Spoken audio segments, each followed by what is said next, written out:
आज जो पुनः उन्होंने निवेदन किया, बेटा श्रवण तुम आ गए। अब दशरथ जी बोल नहीं रहे। बेटा क्यों नहीं बोल रहे हो? आज जब बार बार अंधी अंधा ने निवेदन किया तो महाराज श्रवण जी के माता पिता ने कहा, बेटा क्यों नहीं बोल रहे हो? तो महाराज दशरथ ने हाथ जोड़ करके कहा, महाराज शांतनु महाराज, अंधी अंधा मुझे क्षमा कर दो। मैं महाराज दशरथ अयोध्या नरेश, मेरे शिकार के चक्कर में आपके पुत्र का मेरे बाणों के द्वारा हनन हुआ। जैसे ही इतनी ये बात सुने, अप्राय त्राय करके महाराज दोनों लोग रोने लगे। और लास्ट में महाराज अंधी अंधा ने महाराज दशरथ को श्राप दिया, कहे महाराज दशरथ जाओ, जिस प्रकार से हम प्यास से व्याकुल होकर के प्यास वियोग में अपने प्राण का परित्याग कर रहे हैं, आए मेरे सामने मेरा पुत्र नहीं है, उसी प्रकार एक समय ऐसा आएगा कि तुम भी अपने पुत्र वियोग में तड़प तड़प करके प्यास से व्याकुल होकर के प्राण का परित्याग करोगे। तुम्हारे पास भी तुम्हारे पुत्र नहीं रहेगा, है ना? वही जाकर के जब भगवान का वनवास होता है तब राजा दशरथ पुत्र वियोग में तड़प करके प्राण का परित्याग करते हैं।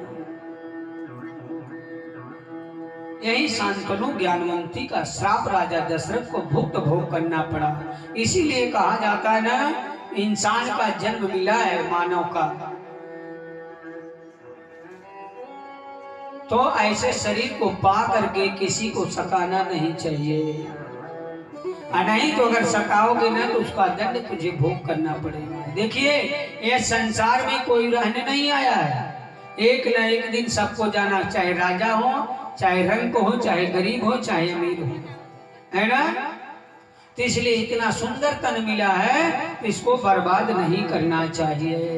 किसी कवि ने कहा, ये दो लाइन में निवेदन करते हैं कि पाके सुंदर ये तन, पाके सुंदर ये तन, कर ले प्रभु का भजन, पाके सुंदर ये तन, कर ले हरि का भजन, जिंदगानी का कोई ठिकाना नहीं, पाके सुंदर ये तन, कर ले हरि का भजन, जिंदगी का कोई ठिकाना नहीं, पाके सुंदर ये तन, कर ले हरि का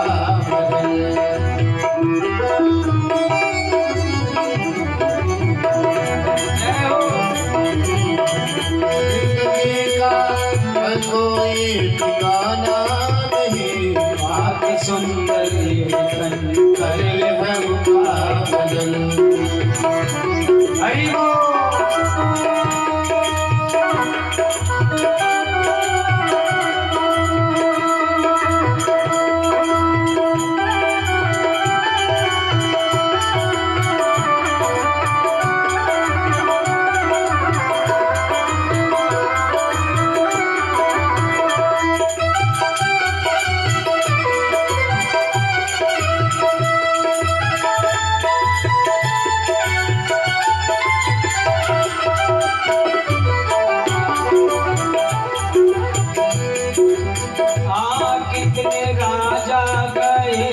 कितनी रानी गई, कितने राजा गए, कितनी रानी गई, कितने राजा गए, कितनी रानी गई, कितने राजा गए, कितनी रानी गई, सब खजाने की कुंजी भरी रह गई, सब खजाने की कुंजी भरी रह गई, पाके सुंदर ये तन, कर ले प्रभु का भजन, जिंदगानी का कोई भरोसा नहीं, पाके सुंदर ये तन, कर ले प्रभु का भजन, जिंदगानी का कोई भरोसा नहीं, पाके सुंदर ये तन।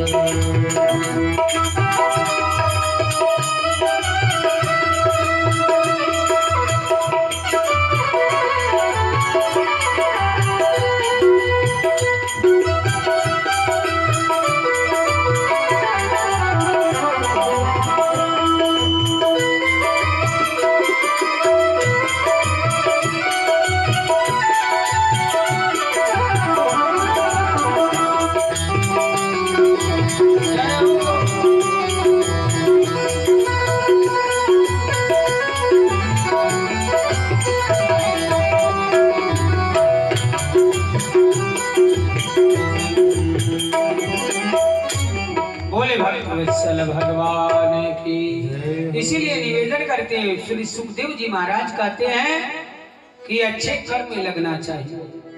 जैसे कि एक समय सुखदेव जी महाराज कहते हैं, एक समय भगवान नारायण जो क्षीर सागर में विराजमान थे, एक समय भगवान नारायण ने अपने पार्षदों से निवेदन, भगवान के पार्षद का नाम क्या है? जय विजय। जय विजय से निवेदन किया, देखो आज मेरी आज्ञा है कि जब तक मैं आज्ञा नहीं दे दूंगा तो मेरे दर्शन के लिए कोई मेरे महल में नहीं आएगा, तुम लोग ड्यूटी बजाओ।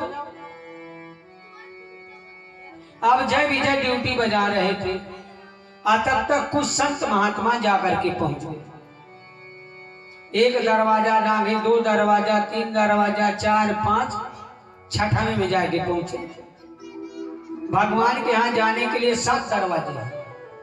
इस शरीर के अंदर 7 नाड़ियां है ना, और 7 ही दरवाजा है। अब पुनः जो है जब छठवें पर पहुंच गए तो जय विजय ने रोका।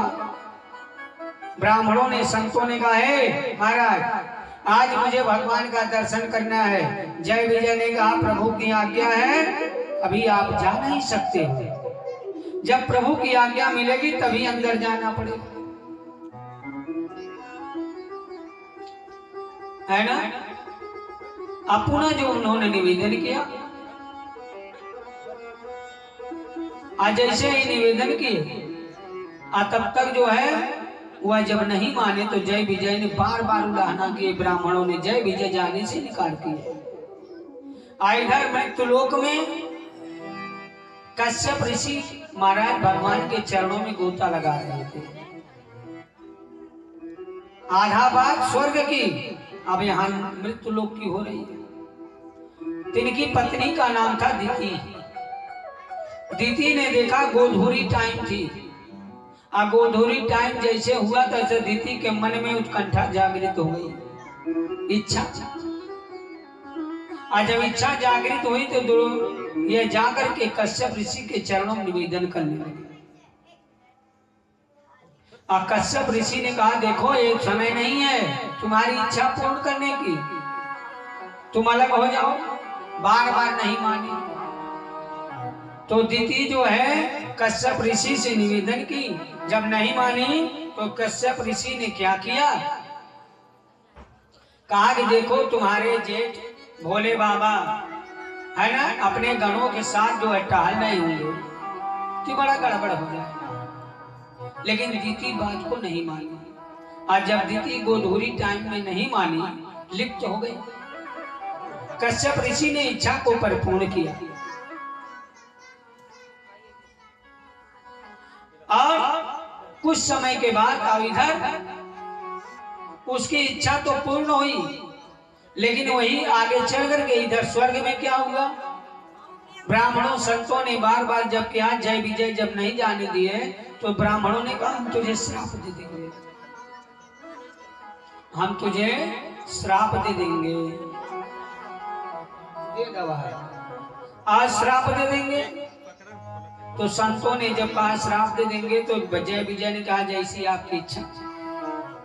तब तक इधर जो लिप्त हुई, इधर ब्राह्मणों ने कहा, जाओ तुम्हें श्राप देता हूं कि तुम 3 जन्म तक राक्षस हो। संत महात्माओं ने, भगवान के चरण से मुझे दूर कर रहे हो तो जाओ, तुझे श्राप देता हूं 3 जन्म तक तू राक्षस हो जा। राक्षस होने का श्राप दिए। वही तब तक भगवान आकर के पहुंचे, करे ब्राह्मणों टाइम है ना, कहे अब श्राप तो वापस होगा नहीं। वही जय विजय आगे चल करके पहले जन्म में हिरणाक्ष और हिरण्यकश्यप हुए, दूसरे जन्म में जाकर के दंतवक्र विदुरथ हुए, तीसरे जन्म में जाकर के रावण और कुंभकर्ण, है ना। ये 3 जन्मों का वृतांत हुआ।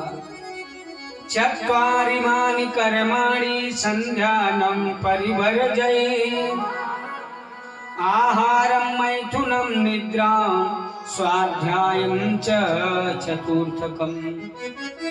4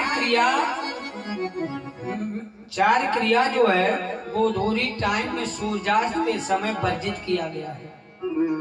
ये चार कर्म नहीं करना चाहिए, और जो इंसान ये चार कर्म करता है वह राक्षसी प्रवृत्ति का हो जाता है, और उसके कुल खानदान में 100 ग्राम वाले म्लेच्छ जरूर पैदा हो जाएंगे।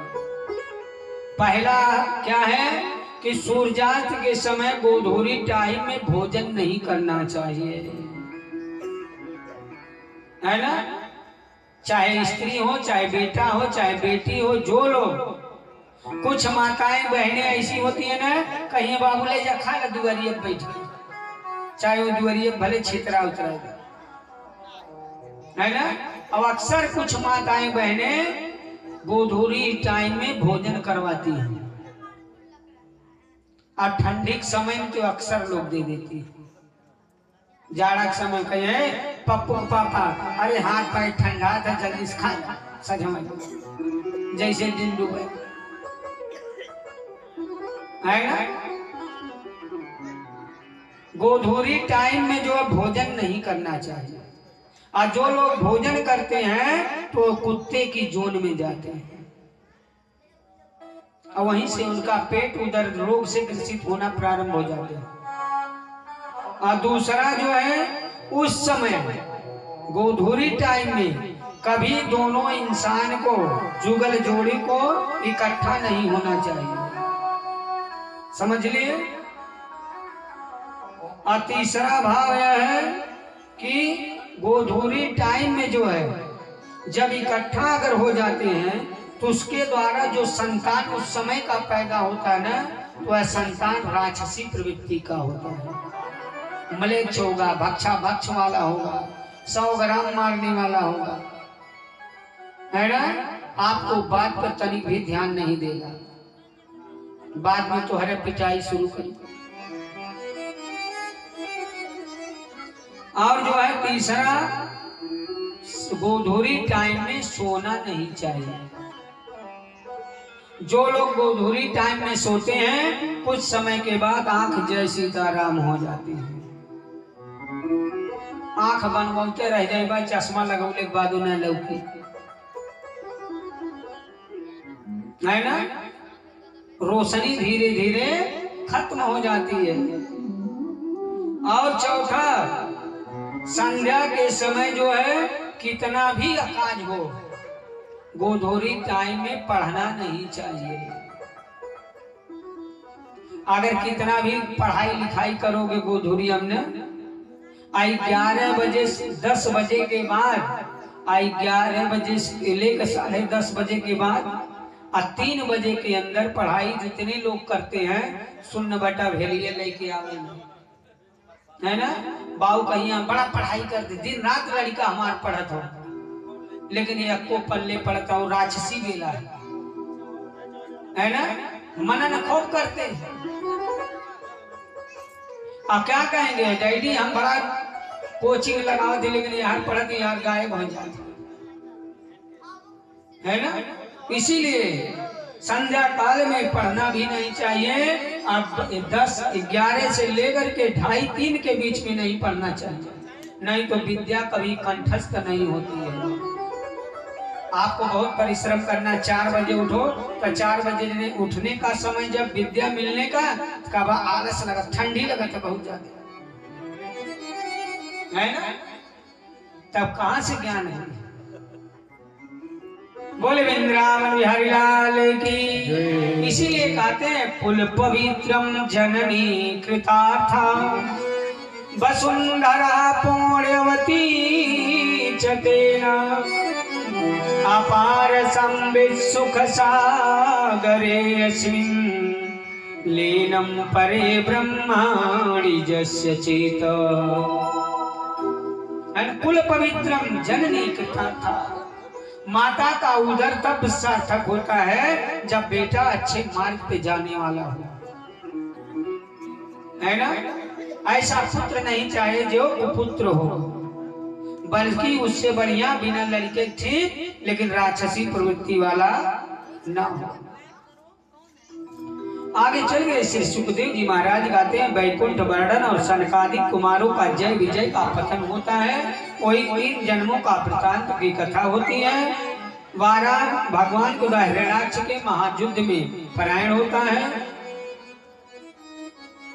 कुछ समय के बाद महाराज श्री सुखदेव जी कहते हैं, राजन, विमान के द्वारा कर्दम देवहूति के साथ बिहार का गमन होता है और कन्याओं की उत्पत्ति होती है। आगे चल करके इन्हीं के द्वारा जो है कर्दम ऋषि और देवहूति का के पास कोई संतान नहीं होती है। एक दिन देवहूति जो है कर्दम जी से निवेदन की कि महाराज मुझे जो है नगर का भ्रमण कराओ। कर्दम ऋषि ने क्या किया, जैसे आज के समाज में पहले की माताएं बहनें थी, आती थी, बुढ़ापा आ जाता था लेकिन उनका घूंघट ऊपर नहीं होता था, है ना। लेकिन आज के जमाना में भी ये पास ले दे के